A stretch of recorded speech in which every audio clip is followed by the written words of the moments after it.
ہم جانتے ہیں کہ رمضان کا مہینہ یہ کوئی عام مہینہ نہیں ہے۔ اس مہینے کو اللہ تعالیٰ نے بڑی فضیلتوں سے نوازا ہے۔ اس مہینے کا بہت بڑا ایک مقام یہ ہے کہ یہی وہ مہینہ ہے جس مہینے میں قرآن نازل ہوا ہے، اور اللہ تعالیٰ نے قرآن کریم میں اس مہینے کا نام لے کر کے کہا ہے کہ ہم نے اس مہینے میں قرآن کو اتارا ہے۔ قرآن مجید کا دوسرا پارہ آپ اٹھائیے، سورۃ البقرہ میں اللہ نے فرمایا شہر رمضان الذی انزل فیہ القرآن، رمضان کے مہینے میں قرآن اترا ہے، اور اسی مہینے کے اندر ایک رات ہے جسے ہم اور آپ لیلۃ القدر کہتے ہیں، یا اپنی اردو زبان میں ہم شب قدر کہتے ہیں۔ اس کا مقام کیا ہے؟ اللہ نے اس سورت کی، اس رات کی فضیلت پر پوری ایک سورت نازل کر دی جس کو سورۃ القدر کہتے ہیں، اور اللہ تعالیٰ نے اس رات کی فضیلت کو بیان کرتے ہوئے فرمایا لیلۃ القدر خیر من الف شہر۔ ایک رات کتنی بڑی ہوتی ہے؟ مغرب سے لے کر کے فجر تک کے اس پورے پیریڈ کو ہم رات کہتے ہیں۔ ایک رات 1000 مہینوں سے، 1000 مہینہ آپ کیلکولیٹر پہ جوڑیں گے 84 سال سے بھی زیادہ ہوتا ہے۔ اللہ نے کہا کہ ایک رات کی فضیلت 84 سال سے بھی بہتر ہے۔ سوال یہ ہے کہ ہم رمضان کے مہینے کا استقبال کیسے کریں؟ رمضان میں ہم کیا کریں؟ اس کو جاننے کے لیے ہم یہ پہلے سمجھیں کہ رمضان کی سب سے خاص عبادت کیا ہے۔ ہم جانتے ہیں کہ رمضان کی سب سے خاص عبادت روزہ ہے۔ روزے کو عربی میں صوم کہتے ہیں، اور صوم کے معنی بھوکا رہنا نہیں ہوتا، صوم کے معنی پیاسا رہنا نہیں ہوتا، صوم کے معنی ہوتے ہیں رک جانا۔ جتنی چیزوں سے اللہ تعالیٰ نے آپ کو روزے کی حالت میں منع کیا ہے، ان تمام چیزوں سے رک جانے کو روزہ کہتے ہیں، صوم کہتے ہیں۔ اچھا، روزے کا مقصد کیا ہے؟ یا ایھا الذین آمنوا کتب علیکم الصیام کما کتب علی الذین من قبلکم لعلکم تتقون۔ اے ایمان والو، تم پر روزے فرض قرار دیے گئے ہیں، یہ روزے فرض ہیں تمہارے اوپر، رکھنا ہی رکھنا ہے، کوئی بہانہ نہیں چلے گا۔ بچہ یا بچی بالغ ہو جائے اور جسمانی کوئی بیماری نہ ہو، روزہ فرض ہے۔ یہ بات یاد رکھیے آپ۔ بعض گھروں میں لڑکیاں بڑی بڑی ہو جاتی ہیں، 12 سال کی ہو گئی، 13 سال کی ہو گئی، پیریڈ ان کو آنے لگے، بالغ ہو گئی، لیکن لوگ نہیں رکھواتے روزہ کی صاحب ابھی ہماری بچی بہت چھوٹی ہے۔ بالغ ہے اگر لڑکی، بالغ ہے اگر لڑکا، لڑکے کے بالغ ہونے کی نشانی مچھ کے بال آ جائیں، زیر ناپ بال آ جائیں، بالغ ہو گیا۔ لڑکی کی بلوغت کی نشانی اس کے پیریڈ شروع ہو جائیں۔ بالغ ہے اگر لڑکا اور لڑکی تو اس کے اوپر روزہ فرض ہے۔ اب یہ روزہ کیوں فرض کیا اللہ نے؟ فرمایا کما کتب علی الذین من قبلکم۔ یہ روزہ کوئی نئی عبادت نہیں ہے مسلمانوں، یہ مت سمجھو کہ تمہارے اوپر پہلی مرتبہ روزہ فرض ہو رہا ہے، تم سے پہلے کی امتوں پر بھی روزہ فرض تھا۔ مقصد کیا ہے؟ لعلکم تتقون، تاکہ تم متقی بن جاؤ۔ روزہ ہمیں متقی بناتا ہے، اس لیے جب رمضان ختم ہو جائے تو اپنے آپ کو ہم ٹٹولیں اور جانچیں کہ ہمارا تقویٰ بڑھا کہ نہیں بڑھا، اپنی آنکھوں پر کنٹرول کرنا ہم نے سیکھا کہ نہیں سیکھا، اپنی زبان پر کنٹرول کرنا ہم نے سیکھا کہ نہیں سیکھا۔ اگر رمضان ختم ہوتے ہی جو انسان مسجد میں آ کے لائن لگاتا تھا اب سینما ہال اور تھیٹر میں جا کے لائن لگا رہا ہے، اس کا مطلب اس نے تقویٰ نہیں سیکھا۔ رمضان میں 14-15 گھنٹے بھوکا رہنے والا انسان رمضان ختم ہوتے ہی جا کے شراب پینے لگا، اس کا مطلب اس نے تقویٰ نہیں سیکھا۔ رمضان میں 15 گھنٹے اللہ کے حکم پر کھانا پانی اور بیوی کو چھوڑنے والا انسان رمضان ختم ہوتے ہی ناچ گانے میں لگ گیا، حرام کاموں میں لگ گیا، اس کا مطلب اس نے روزے کو سمجھا ہی نہیں، اس نے رمضان کو سمجھا ہی نہیں۔ لعلکم تتقون، رمضان تمہیں تقویٰ کا سبق دیتا ہے میرے بھائی۔ آپ جانتے ہیں جب انسان بھوکا پیاسا ہوتا ہے، جب اس کا معدہ خالی ہوتا ہے، جب اس کا پیٹ خالی ہوتا ہے تو اس کے مزاج میں چڑچڑاہٹ پیدا ہو جاتی ہے، انسان ذرا سی بات پہ الجھنے لگتا ہے، بحث کرنے لگتا ہے۔ اب یہاں پہ شریعت آپ کو کیا حکم دے رہی ہے؟ آپ روزے کی حالت میں اور زیادہ اپنے آپ کو بچا کے رکھیے، اگر آپ کو کوئی گالی دے، آپ کو کوئی برا بھلا کہے، آپ بھوکے ہیں، آپ کا دماغ خراب ہے، آپ کا ٹیمپر ہائی ہو رہا ہے، تب بھی آپ کو اپنے آپ کو کنٹرول کرنا ہے۔ اللہ کے نبی نے فرمایا تم میں سے جو انسان روزہ رکھے فلا یرفس ولا یسخب، نہ تو کوئی گندی بات منہ سے نکالے، نہ شور شرابہ کرے، نہ کسی سے لڑائی کرے، نہ جھگڑا کرے۔ اگر کوئی اس سے لڑائی کرے تو وہ کہہ دے میں روزہ ہوں۔ اس کا مطلب یہ ہوا کہ رمضان کا یہ دوسرا سبق ہے۔ رمضان ہمیں اپنے آپ کو سدھارنے کا موقع دے رہا ہے، اپنی تربیت کا موقع دے رہا ہے، اپنے اندر پائی جانے والی کمزوریوں کو دور کرنے کا موقع دے رہا ہے۔ رمضان میں تیسرا کام ہمیں کیا کرنا ہے؟ رمضان میں ہمیں تراویح کی نماز پڑھنی ہے۔ یہ تراویح کی نماز کیا ہے؟ یہ وہی نماز ہے جسے ہم تہجد کہتے ہیں عام دنوں میں۔ رمضان میں ہماری آسانی کے لیے عشاء کے فوراً بعد پڑھی جاتی ہے، اور یہ نماز وہی نماز ہے جس کے بارے میں اماں عائشہ فرماتی ہیں کہ اللہ کے رسول صلی اللہ علیہ وسلم 11 رکعت سے زیادہ کبھی نہیں پڑھتے تھے۔ 8 رکعت آپ تراویح پڑھتے تھے، تہجد پڑھتے تھے، 3 رکعت آپ وتر پڑھتے تھے۔ یہ جو نماز ہے، عام دنوں میں آپ یہ نماز گھر پہ پڑھتے ہیں، اکیلے پڑھتے ہیں، مگر رمضان میں آپ کو جماعت کے ساتھ پڑھنا ہے۔ کیا ثواب ہے اس کا؟ اللہ کے نبی صلی اللہ علیہ وسلم فرماتے ہیں من قام مع الامام حتی ینصرف، جو انسان تہجد کی نماز پڑھتا ہے، امام کے ساتھ تراویح پڑھتا ہے، جماعت کے ساتھ تراویح پڑھتا ہے، کتب لہ قیام لیلہ، اس کو پوری رات قیام کرنے کا ثواب ملتا ہے۔ بھائی آپ نے امام کے ساتھ تراویح 1 گھنٹہ پڑھی، آپ نے آدھا گھنٹہ پڑھی، آپ نے 1.5 گھنٹہ پڑھی، لیکن ثواب کتنا مل رہا ہے؟ پوری رات کا ثواب ملتا ہے۔ تو تراویح کی نماز ہمیں پڑھنا ہے میرے بھائی۔ مگر معاف کیجئے گا، بہت ساری جگہوں پہ ہم یہ بھی دیکھتے ہیں، میں بنارس کا رہنے والا ہوں، ہمارے شہر میں بعض جگہوں پر جو بڑی بڑی مارکیٹ ہے، جیسے آپ کے یہاں یہ کھریا ایک مارکیٹ ہے، حاجی پور کی ایک مارکیٹ ہے، تو مارکیٹ کے ایریا میں کیا ہوتا ہے کہ لوگ 3 دن تراویح پڑھتے ہیں، اور وہاں راجدھانی کی سپیڈ سے ایک حافظ صاحب آتے ہیں، صاحب پہلے دن انہوں نے 21 پارہ پڑھا دیا، دوسرے دن انہوں نے 7 پارہ 8 پارہ پڑھا دیا، اور تیسرے دن 1 پارہ آخری پارہ پڑھا کے تراویح ختم کر دیا۔ یہ تراویح نہیں ہے، یہ تراویح کا مذاق ہے میرے بھائی۔ تراویح میں آپ قرآن ختم کریں، اچھی بات ہے، قرآن نہ ختم کرے کوئی گناہ کی بات نہیں، لیکن اطمینان سے قرآن پڑھا جائے اور اطمینان سے تراویح کی نماز پڑھی جائے۔ مقصد یہ ہے کہ آپ وہ خشوع اور خضوع پیدا کریں جو تہجد کے اندر پیدا ہو۔ تراویح کوئی فارمیلٹی نہیں ہے، کوئی بوجھ نہیں ہے کہ اتار دیا جائے۔ تو رمضان میں آپ سکون کے ساتھ تراویح کی نماز پڑھیں۔ رمضان کا ایک سبق ہمیں اور ملتا ہے میرے بھائیو، اس دنیا میں لاکھوں کروڑوں ایسے لوگ ہیں جو بھوکے رہتے ہیں۔ ابھی آپ کو معلوم ہوگا کل کی جو تاریخ تھی، 8 جو ہے پرسوں کی جو تاریخ تھی، 8 مارچ کی تاریخ، 8 مارچ کی تاریخ کو پوری دنیا میں کیا منایا جاتا ہے؟ وومنس ڈے، مہیلا دیوس۔ دنیا والے مہیلاؤں کی آزادی کی بات کرتے ہیں، لیکن آپ غور کریں کہ فلسطین کے غازہ شہر میں ڈیلی ہزاروں عورتیں مر رہی ہیں۔ کتنی حاملہ عورتیں، پریگننٹ عورتیں، ان کے پاس اپنے بدن میں پہنچانے کے لیے پانی نہیں، کھانا نہیں۔ کتنی دودھ پلانے والی عورتیں ہیں، ان کے پاس اتنی طاقت نہیں اپنے بچے کو دودھ پلا سکے۔ 486 عورتوں کے لیے 1 لیٹرین ہے۔ اس قدر انسانیت کو ذلیل کرنے والے مناظر ہیں غازہ کے اندر، لیکن دنیا میں کسی کی آنکھوں، کسی کے کانوں پہ جو نہیں رینگ رہی میرے بھائی، کسی کو کوئی فرق نہیں پڑ رہا ہے۔ لاکھوں لوگ، کروڑوں لوگ دنیا میں بھوکے رہتے ہیں، اور یہاں ممبئی اور گجرات میں بڑے بڑے ادیوگ پتیوں کے یہاں شادی ہوتی ہے، اور ایک شادی میں، شادی کے پہلے کی جو سیریمنی ہے اس میں 9 ارب روپے خرچ کیے جا رہے ہیں۔ ناچنے گانے والی کو بلا کر کے 74 کروڑ روپے دے کر کے نچوایا جا رہا ہے۔ بڑے بڑے سیلیبریٹی کو پرائیویٹ جہاز سے بلا کر کے ان کو شادی میں جو ہے پیسہ دے کے بلایا جا رہا ہے۔ جس دیش میں 85 کروڑ لوگوں کو فری میں راشن دیتی ہے گورنمنٹ، وہاں یہ حال ہے میرے بھائیوں۔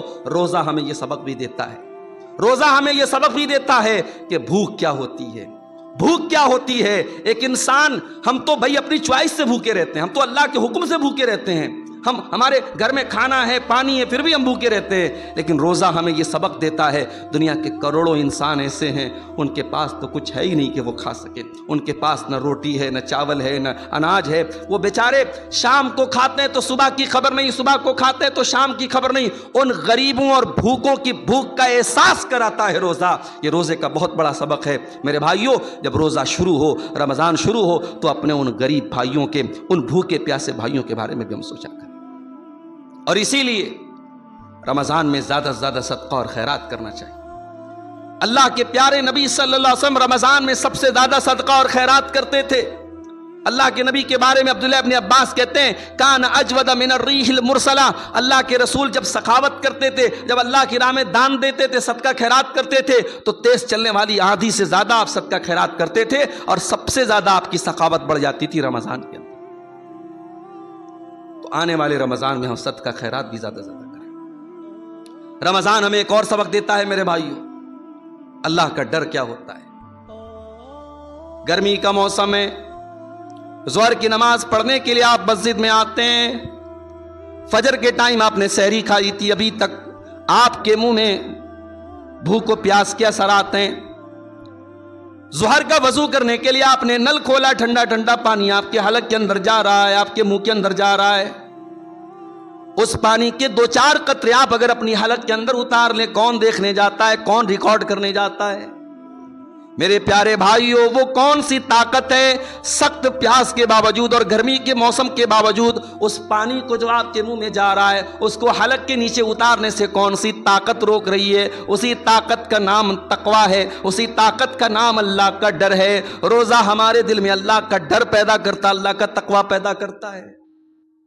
روزہ ہمیں یہ سکھاتا ہے کہ اگر اللہ کے حکم پر ہم حلال چیزوں کو چھوڑ سکتے ہیں، کھانا حلال ہے، پانی حلال ہے، بیوی حلال ہے، اور حلال چیزوں کو اگر اللہ کے لیے چھوڑ سکتے ہیں تو سگریٹ کو کیوں نہیں چھوڑ سکتے؟ شراب کو کیوں نہیں چھوڑ سکتے؟ گٹکھا کو کیوں نہیں چھوڑ سکتے؟ کھینی کو کیوں نہیں چھوڑ سکتے؟ گالی گلوچ کو کیوں نہیں چھوڑ سکتے؟ حرام کام کو کیوں نہیں چھوڑ سکتے؟ جس اللہ کے حکم پر ہم 1 مہینہ حلال چھوڑ سکتے ہیں، حرام بھی چھوڑ سکتے ہیں میرے پیارے بھائی۔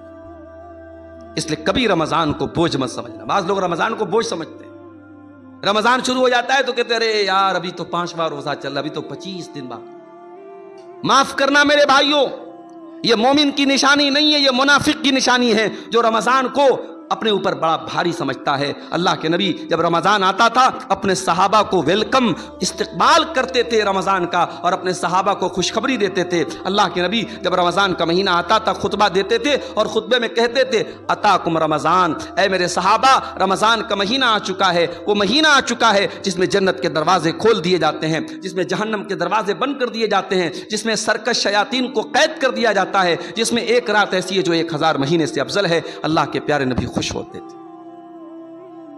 اور ایک بات اور یاد رکھیے، رمضان میں آپ جب روزہ رکھیں، رمضان میں جب آپ تراویح کی نماز پڑھیں، رمضان میں جب بھی آپ کوئی نیکی کا کام کرے، 2 چیزیں ہمیشہ یاد رکھیے گا میرے بھائیوں، 2 چیزیں آپ کے اندر ہمیشہ ہونی چاہیے، ورنہ روزے کا کوئی مطلب نہیں، تراویح کا کوئی مطلب نہیں۔ اللہ کے نبی فرماتے ہیں من صام رمضان ایمانا واحتسابا غفر له ما تقدم من ذنبه، جس نے رمضان کا روزہ رکھا ایمان کے ساتھ اور ثواب کی نیت کے ساتھ۔ یہ نیت نہ ہو کہ صاحب ہمیں بھوکے رہنا ہے، ہماری صحت اچھی ہو جائے، ہماری کیلوری کم ہو جائے، ہمارا وزن کم ہو جائے۔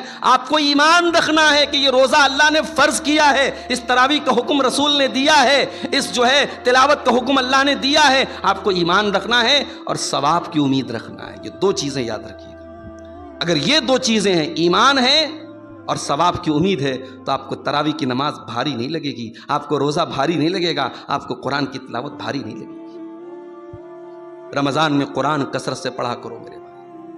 رمضان قرآن کے نزول کا مہینہ ہے، اسی مہینے کی ایک مقدس رات میں قرآن اترا تھا، اس لیے بڑا بد نصیب ہے وہ انسان جو سال کے 11 مہینے بھی قرآن نہیں پڑھتا ہے اور رمضان میں بھی قرآن نہیں پڑھتا ہے۔ آج تو ماشاء اللہ آسانی ہے، موبائل پر آپ جائیے، گوگل ایپ پہ جائیے، گوگل اینڈرائڈ پلے اسٹور میں جائیے آپ، اور اس میں جا کے جو ہے آپ ٹائپ کر دیجیے احسن البیان۔ احسن البیان اردو کی بڑی اچھی تفسیر ہے، ٹرانسلیشن اور ترجمے کے ساتھ، تفسیر کے ساتھ آپ کے موبائل پر آ گئی۔ اب آپ قرآن بھی پڑھ رہے ہیں، ساتھ میں ترجمہ بھی پڑھ رہے ہیں، ساتھ میں تفسیر بھی پڑھ رہے ہیں۔ ہاں اگر آپ ترجمے کے بغیر بھی قرآن پڑھیں گے، صرف قرآن پڑھیں گے، اس کا بھی آپ کو ثواب ملے گا۔ قرآن پڑھنے والا کبھی نقصان میں نہیں رہتا ہے، ایک ایک حرف پر 10 نیکی ملے گی میرے بھائیوں۔ رمضان میں کثرت سے آپ قرآن پڑھیں۔ اسی طریقے سے رمضان میں ایک کام اور کریں، ڈیلی کوشش کریں جب افطار کرنے کے لیے بیٹھیں، کسی دوست کو، کسی رشتہ دار کو، کسی ساتھی کو، کسی بھی پڑوسی کو اپنے ساتھ افطار میں آپ بٹھا لیں۔ اس کا کیا ثواب ہے؟ اللہ کے رسول صلی اللہ علیہ وسلم فرماتے ہیں من فطر صائمن، جس نے کسی روزے دار کو افطار کرایا، کان لہو مثل اجر الصائم، تو جتنا ثواب روزہ رکھنے والے کو ملا اتنا افطار کرانے والے کو بھی ملے گا، اور اس کے ثواب میں کوئی کمی نہیں ہوگی، اس کو پورا ثواب ملے گا اور اتنا ہی ثواب آپ کو بھی ملے گا۔ تو میرے بھائیوں، آپ ایک روزہ رکھیں گے لیکن ثواب 2 روزے کا ملے گا اگر آپ نے ساتھ میں صرف ایک انسان کو افطار کرایا۔ ہمارے یہاں کیا ہوتا ہے، مہینے میں ایک دن افطار پارٹی لوگ کرتے ہیں، پورے اپنے دوستوں کو دعوت دیتے ہیں، وہ الگ بات ہے، آپ افطار پارٹی دیتے ہیں، میں اس کو حرام غلط نہیں کہتا، وہ جائز ہے، لیکن آپ ڈیلی جب افطار کرنے کے لیے بیٹھیں تو ساتھ میں کسی نہ کسی ایک انسان کو ضرور لیں۔ رمضان میں ایک کام ہمیں آپ کو اور کرنا ہے، اور وہ کام یہ ہے میرے پیارے بھائی کہ رمضان چینجنگ کا مہینہ ہے۔ کھانے کا ٹائم بدل گیا، پینے کا ٹائم بدل گیا، سونے کا ٹائم بدل گیا۔ صبح 4 بجے کون اٹھ کر کے ناشتہ کرتا ہے؟ شام کو 6 بجے کون کھانا کھاتا ہے؟ دوپہر کا کھانا ختم ہو گیا، شام کو افطار ہو رہا ہے 6 بجے، صبح 4 بجے سحری کھا رہے ہیں، پوری زندگی بدل گئی۔ رمضان ہمیں یہ سبق بھی دیتا ہے میرے بھائیوں، اگر ہم چاہیں تو بہت کچھ بدل سکتے ہیں۔ انسان اگر یہ کہتا ہے صاحب مجھے اس بات کی لت لگ گئی، میرے اندر یہ گندی عادت آ گئی، ہمارے بعض نوجوان ہیں موبائل پر گندی چیزیں دیکھنے کی بری لت لگ گئی، بعض نوجوان ہیں ان کو جو ہے زناکاری کی اللہ نہ کرے لت لگ گئی، بعض نوجوان ہیں شراب کی اور نشے کی لت لگ گئی۔ میں کہتا ہوں دنیا کی کوئی لت ہے، اگر اللہ کا ڈر دل میں ہے، اگر اللہ کا تقوی دل میں ہے اور انسان ٹھان لے کہ مجھے یہ چیز چھوڑ دینا ہے، رمضان ہمیں یہ سبق دیتا ہے کہ ہم بری سے بری عادتوں کو چھوڑ سکتے ہیں، بدل سکتے ہیں۔ تو آنے والے رمضان کو اپنی زندگی میں ایک گڈ چینج، ایک اچھے پریورتن کا مہینہ بنا لیں، اپنی بری عادتوں پر کنٹرول پانے کی کوشش کریں۔ رمضان کے آخری عشرے میں سب سے قیمتی 10 دن ہوتے ہیں، اسی آخری عشرے میں کوئی ایک رات طاق رات لیلۃ القدر کی رات بھی ہوتی ہے، مگر ہم کیا دیکھتے ہیں 20 رمضان تک انسان بہت محنت کر رہا ہے، نماز پڑھ رہا ہے، تراویح پڑھ رہا ہے، سب کچھ کر رہا ہے، آخری عشرہ آیا تو صاحب مارکیٹوں میں گھوم رہا ہے، بیوی کو کپڑا دلانے چلا گیا، بچوں کو کپڑا دلانے چلا گیا۔ اب یہ جو آخری عشرے کی رات ہے، جو سب سے قیمتی رات ہے، وہ برباد ہو رہی ہے مارکیٹوں میں۔ ایک واقعہ آپ کو سناؤں، امام مالک رحمۃ اللہ علیہ بہت بڑے امام تھے اپنے دور کے۔ ایک مرتبہ وہ درس دے رہے تھے۔ اچھا، امام مالک کس چیز کا درس دیتے تھے؟ حدیث پڑھاتے تھے، حدیث کا درس دیتے تھے۔ ان کے درس کے دوران ایک انسان باہر سے آیا، چلانے لگا ہاتھی آیا، ہاتھی آیا۔ مدینہ میں ہاتھی نہیں ہوتا تھا۔ اب جتنے ان کے شاگرد تھے، اسٹوڈنٹ تھے، سب اٹھ کر کے چلے گئے کہ صاحب ہاتھی آیا، ہم نے کبھی ہاتھی نہیں دیکھا، چل کے ہاتھی دیکھ لیں۔ امام مالک کا ایک شاگرد تھا جس کا نام تھا یحییٰ بن یحییٰ لیثی، وہ بیچارہ بیٹھا تھا۔ امام مالک نے کہا بھائی تم کیوں نہیں گئے؟ سارے طلبہ چلے گئے ہاتھی دیکھنے، کیا تم پہلے ہاتھی دیکھ چکے ہو؟ تو اس نے بڑا پیارا جواب دیا یحییٰ بن یحییٰ لیثی نے۔ اس نے کہا امام صاحب انما قدمت المدینۃ لأرى مالکا لا لأرى فیلا، کہا کہ میں مدینہ اس لیے نہیں آیا ہوں کہ میں ہاتھی دیکھوں، میں مدینہ آیا ہوں امام مالک سے حدیث کا درس سیکھنے کے لیے، میں ہاتھی دیکھنے نہیں جاؤں گا، وہ 10 منٹ میرا برباد ہو جائے گا۔ اس کا مطلب یہ ہوا کہ امام مالک کے ان تمام شاگردوں میں صرف ایک شاگرد ایسا تھا جس کو پتا تھا کہ میرے آنے کا مقصد کیا ہے، اور اس نے اس مقصد کو برباد نہیں کیا، اور اس کا رزلٹ یہ نکلا کہ جب امام مالک دنیا سے چلے گئے تو انہوں نے جو حدیث پڑھائی تھی اس حدیث کی ایک کتاب تیار ہوئی۔ اس کتاب کا نام ہے موطا امام مالک، اور جا کر کے علماء سے پوچھ لو کہ موطا امام مالک تو بہت سارے لوگوں نے روایت کیا ہے، مگر امام مالک سے موطا امام مالک کا سب سے مستند اگر کوئی نسخہ ہے، سب سے اوتھینٹک اگر کوئی نسخہ ہے تو امام یحییٰ بن یحییٰ لیثی کا ہے، جس نے اپنی زندگی کو امام مالک سے حدیث سیکھنے کے لیے قربان کر دیا۔ میرے بھائیوں، رمضان کا مہینہ بھی سال کا بڑا قیمتی مہینہ ہے۔ موبائل کے ذریعے، فیس بک کے ذریعے، انسٹاگرام کے ذریعے، ناچ گانوں کے ذریعے بہت سارے ہاتھی آئیں گے اور آپ کو بھڑکانے کی کوشش کریں گے۔ ان ہاتھیوں سے ہوشیار رہنا، جس طریقے سے امام یحییٰ بن یحییٰ لیثی اپنے استاذ کے درس میں بیٹھے رہے اور نہیں گئے ہاتھی دیکھنے، ہمیں ان ہاتھیوں سے ہوشیار رہنا ہے، ہمیں موبائل سے ہوشیار رہنا ہے، ہمیں فیس بک سے ہوشیار رہنا ہے، ہمیں اپنے سال کے قیمتی دنوں کو برباد نہیں ہونے دینا ہے۔ بڑا قیمتی ٹائم ہوگا میرے بھائی، ایام معدودات، گنتی کے چند دن ہوں گے، 29 یا 30 دن کا روزہ ہوگا، ایک ایک دن کو بڑا سنبھال کے گزاریے گا۔ کوشش کیجئے رمضان میں ہم سے کوئی گناہ نہ ہو، اپنی آنکھوں کی حفاظت کریں، اپنے ہاتھوں کی حفاظت کریں، اپنی زبان کی حفاظت کریں۔ اللہ کے نبی نے فرمایا اگر ایسا نہیں کرو گے من لم یدع قول الزور والعمل به، اگر زبان کی حفاظت نہیں کرتے ہو، جھوٹ بولتے ہو، بے ایمانی کرتے ہو، فلیس للہ حاجۃ، تو اللہ کو کوئی ضرورت نہیں کہ تم اپنا کھانا چھوڑ دو، پانی چھوڑ دو۔ اس لیے میرے بھائیوں، آنے والے رمضان میں ہم روزہ رکھنے کے ساتھ ساتھ اپنی زبان کی، اپنے آنکھوں کی اور اپنے ہاتھوں کی بھی حفاظت کریں، اپنے وقت کو برباد ہونے سے بچائیں، کوشش کریں کہ اپنے اوقات زیادہ سے زیادہ ہم اللہ کی اطاعت کے کاموں میں گزاریں۔ اللہ سے دعا ہے رب العالمین ہمیں اس رمضان کو ہماری زندگی کا بہترین رمضان بنا دے۔ اللہ اس آنے والے رمضان کو ہمیں قرآن کی تلاوت میں، تراویح میں، روزے میں، اور اسی طریقے سے صدقہ خیرات میں، اور آخری عشرے میں اعتکاف میں، اور لیلۃ القدر میں جاگنے میں اللہ تعالی ہمیں گزارنے کی توفیق عطا فرمائے۔ اور جو بھی ہم نیکی کے کام کریں، ہماری نیکیوں کی کوئی بڑی حیثیت نہیں ہے، ہماری نیکیاں بھی ہماری طرح کمزور ہیں، ٹوٹی پھوٹی ہیں، اللہ اپنے فضل و کرم سے ہماری نیکیوں کو قبول فرما لے، آمین۔ وآخر دعوانا ان الحمد للہ رب العالمین، والسلام علیکم ورحمۃ اللہ وبرکاتہ۔